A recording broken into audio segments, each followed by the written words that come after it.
I was born and raised as a Muslim. Both my parents were Muslim, grandparents, so far back that my mother's maiden name can be traced back to the Prophet Muhammad's family tree. By the age of 6, I had memorized so many surahs of the Quran that my parents would call me to recite them in front of their friends. They seemed so proud, and their friends would cheer in amazement. In elementary school, my mother made all my teachers aware of the fact she didn't want me partnered up with any male students.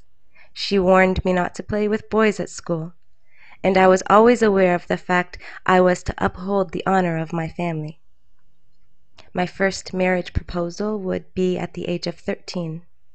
By 17, I had graduated high school, and before I could start university, I was married. After all, that was my destiny. I loved Islam very much. I couldn't imagine how anyone in their right mind could ever doubt it, let alone doubt the existence of Allah. I couldn't fathom the idea. But as a child, I remember asking, does Allah know about the dinosaurs? Does Allah only speak Arabic? Did Allah make bad things too? And my biggest question was, of course, where did Allah come from? Who created him? My mother's eyes would widen in shock. She would shake her head and say, stop these silly questions, haram. She would recite Surah Al-Ikhlas. قُلْ هُوَ اللَّهُ أَحَدٌ اللَّهُ الصَّمَدُ لَمْ يَلِدْ وَلَمْ يُولَدْ وَلَمْ يَكُنْ لَهُ كُفُوًا أَحَدٌ. There was no questioning Allah or the Quran. If the Quran said it, then it was so. No other explanation could measure up, and if science had proven the Quran wrong, then in time science would realize its mistakes. Or as I learned in later years, translations would be found to meet scientific evidence to some degree. I remember being asked by a relative at a family gathering who I loved most. I knew the answer they wanted to hear. I knew the first love of every Muslim is Allah, before themselves, their child, their mother, their father, anything or anyone that may exist in this life. And how I was praised when I said, I love Allah the most. After all, everything good in my life was from Him, and everything that went wrong was Him telling me to pray more and do better. Islam was the truth. Being a Muslim was all I knew, and Islam is how I defined myself. It wasn't just a religion, it was a way of life, the only way of life.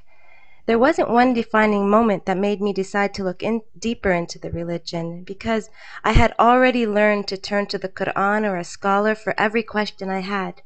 And of course, Islam had all the answers. From how to dress, eat, walk, talk, who to marry, and how to make out one's will. Consequently, robbing its followers from the phenomenon of seeing this world through their own eyes and not through the words of an old book. A lesson that would take me some time to learn. Nevertheless, I felt the need to learn more so that if I was confronted by any questions, I could confidently argue the case that Islam was the one true path. I spent all my time reading as much as I could, going to Islamic conventions, digging up interpretation after interpretation. No matter what was written, I always found a way to justify it to myself. I had to. There could be no other choice. It wouldn't be long to see exactly what I was doing. I was molding the Quran into something it wasn't. My childish questions would perk their evil heads up again, but this time, they weren't so childish.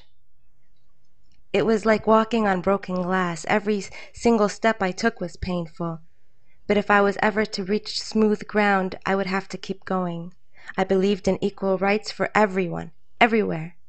In the right to enter or leave a religion as one wished. I believed in secularism.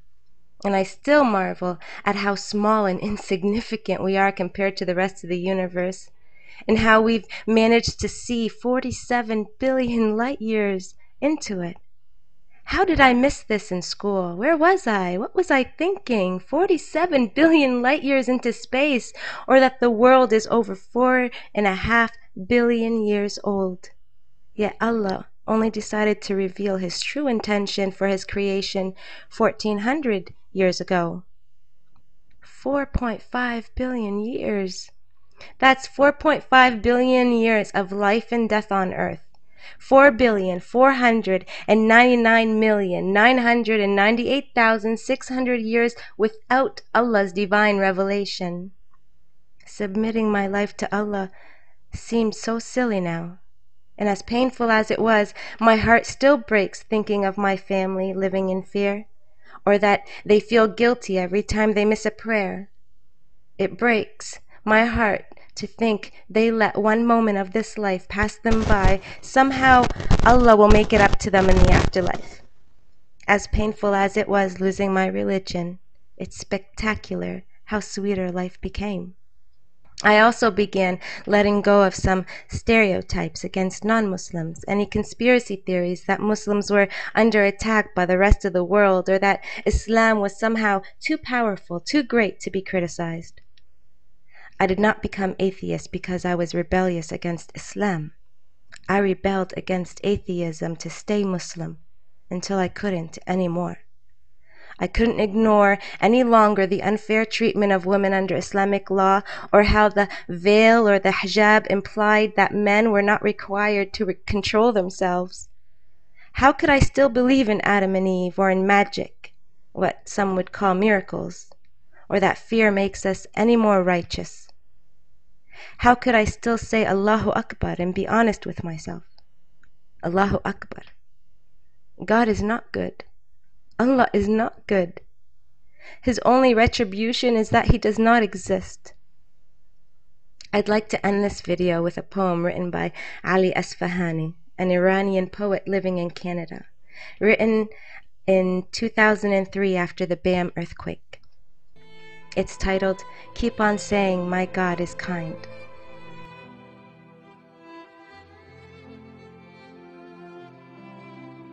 As the ceilings tumbled and dust filled the eyes and mouths, struts and beams landed on heads and necks, and hands and legs, ready to stir, stopped still under heaps of soil.